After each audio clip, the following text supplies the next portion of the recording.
कि वो लोग लड़ाई में हैं। आप लोग भारतीय जनता पार्टी को जिस तरीके से वो पैर जमा रही है पूरे देश भर में, बंगाल में भी उसका कुछ हद तक उन्हें फ़ायदा मिला है, आप उनकी पूरी पॉलिटिक्स को किस तरीके से देख रहे हैं? डेंजरस। नमस्कार, मैं विष्णु नारायण द बिहार मेल के लिए पश्चिम बंगाल इलेक्शन कवर करते हुए हम इस समय बांकुड़ा ज़िले में आ गए हैं और यहाँ हमारे साथ अभी अभिजीत मुखर्जी हैं जो पूर्व सांसद कांग्रेस के और इसके अलावा पूर्व राष्ट्रपति प्रणब मुखर्जी के बेटे भी रहे। सर, आप लोग तो कांग्रेस की ही राजनीति करते रहे आजीवन, आपके पिता भी, मगर यहाँ जब हम सड़कों पर घूम रहे हैं इस बीच, कांग्रेस उस हिसाब से दिखाई नहीं पड़ रही कहीं भी। क्योंकि बहुत कम सीट पे हम लड़ रहे हैं। इधर 3 सीट हमको मिला है, उसमें ये एक है। यहाँ का जो लोकल आदमी, मतलब लोकल एक कैंडिडेट जो है, लोकल भी है, और लेकिन आपको इसीलिए नहीं दिख पा रहा है, probably flag, festoon, wall writing. जो यहाँ लोकल जिस जगह पे हम खड़े हैं, इस जगह का लोकल एमएलए भी है, वो मंत्री भी है लगभग 10 साल से। तो नेचुरली जिसका पास पावर रहेगा वो सारे पहले से ही कैप्चर करके रखेगा, लिखा भी होगा, और इसीलिए शायद हमारा आप कम देख रहे हो। लेकिन जो दिखाई नहीं दे रहे हैं, एक हिडन सपोर्ट, चुपचाप अगर ठीक टाइम पे सब ठीक ठाक वोट दे पाएँ तो हम लोग एक्सपेक्ट करते हैं, और अदर ये भी आशा करता हूँ कि उसी टाइम कुछ miracle will happen. Not that will get all the seats and will win, लेकिन वोट परसेंटेज भी बढ़ेगा, संख्या भी बढ़ेगा। से आप इस बार सीपीएम के साथ कोलिशन में यहाँ पर चुनाव लड़ रहे हैं आप लोग, और एक तरफ भारतीय जनता पार्टी भी धक्का मुक्की कर रही है। पिछले लोकसभा चुनाव में उन लोगों ने अपने अधिकांश सांसदों को जिता भी लिया। एक तरफ तृणमूल कांग्रेस है, उसकी मुखिया लगी हुई हैं। सो आप लोगों की झोली में क्या है? आप लोग के पास नया यूथ वोटर को ऑफर करने के लिए क्या है? जॉब फॉर ऑल, सबके लिए रोटी कपड़ा मकान, अपना अपना कैलिबर के हिसाब से उनका अपना अपना उसमें उनको रोजगार का रास्ता दिखाना। उसके लिए जो कुछ करना है, economic development and setting up industries.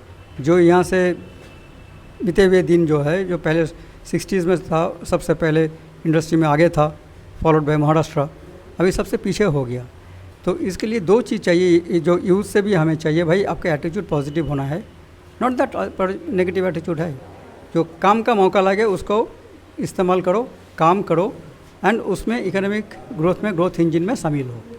तो कांग्रेस का काम होगा, हमारा काम अगर हम लोग सत्ता में आए वही हम लोग करेंगे, वही करेंगे। हमारा इकोनॉमिक पॉलिसी जो होगा that is based on development.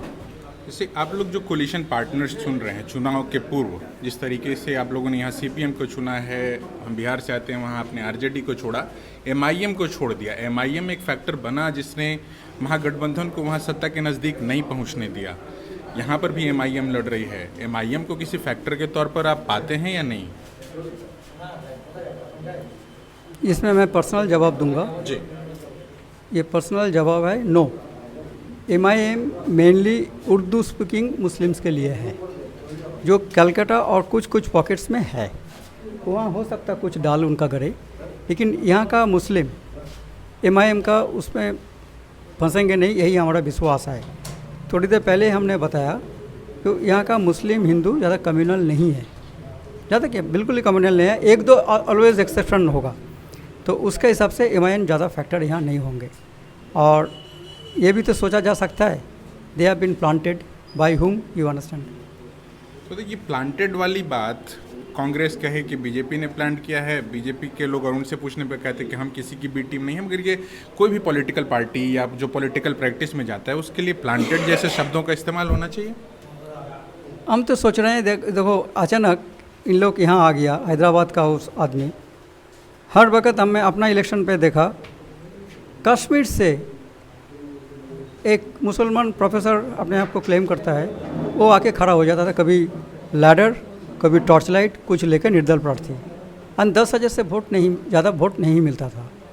लेकिन this time he become a factor to defeat me also. तो ये होता है, ये इस्तेमाल होता है, क्यों कोई ना कोई उसको उस्काया, वो जाके करो। एंड हम अभिजीत मुखर्जी, मैं कभी एडजस्टमेंट किसी के साथ नहीं करता हूँ, करूँगा भी नहीं। अपना उसमें जाएंगे जनता का पास, जनता जनार्दन का आशीर्वाद दे, जीत पाएंगे, नहीं जीत पाते हट जाएंगे, दैट्स ऑल। मगर संविधान तो सबको इस तरीके से परमिट करता है ना कि वो कहीं भी जाकर के चुनाव लड़ सकता है। बिल्कुल, उसी कारण से तो आ पाया, वो गारंटीड है, इसीलिए आ पाया। हम लोग अपोज नहीं करता, इसीलिए तो आ पाया। लेकिन ये जनता जनार्दन को वो डिसाइड करनी है, उनको कितना एक्सेप्ट करेंगे, रिजेक्ट करेंगे। जब भी हम लोग बंगाल की बात सुनते थे, यहाँ पर एक लेफ़्ट का कल्चर था, उससे पहले कांग्रेस थी, लेफ़्ट को हटाते हुए ममता बनर्जी आई और भारतीय जनता पार्टी भी उसके बहुत सारे सांसद जीते और वो ऐसा लग रहा है कि वो हैं। आप लोग भारतीय जनता पार्टी को जिस तरीके से वो पैर जमा रही है पूरे देश भर में, बंगाल में भी उसका कुछ हद तक उन्हें फ़ायदा मिला है, आप उनकी पूरी पॉलिटिक्स को किस तरीके से देख रहे हैं? डेंजरस। जो जात पात में पॉलिटिक्स करता है, रिलीजन में पॉलिटिक्स करता है, वो खतरनाक है, खतरा है। आज वो कोई इंडिविजुअल रिलीजियस कम्युनिटी को टारगेट करेगा, कल बोलेगा ये बंगाली बांग्ला में बात नहीं कर पाएगा, कल बोलेगा तुम मीट मच्छी नहीं खा पाओगे, कल बोलेगा तुमको धोती नहीं पहन पाओगे, कल बोलेगा तुम ऐसा ऐसा काम करोगे। आज जैसा हिटलर ने किया था, इस टाइप का जो फैसिस्ट पावर आता है वो बिल्कुल पर्सनल लाइफ पे घुसता है। जो जो पार्टी है करने का कोशिश किया बंगाल में और दूसरा किसी जगह पे, दे हैव बीन राउटेड। अगर ये ज़्यादा भी कोशिश करे, ये इसको चेतावनी ले भाई, वार्निंग ले, don't try to do that. तुम इशू लेके आओ, इशू में बात होगा, इशू में वोट होगा, and not that bye division. And इसको मैं ये करूँगा, इसको ये करूँगा।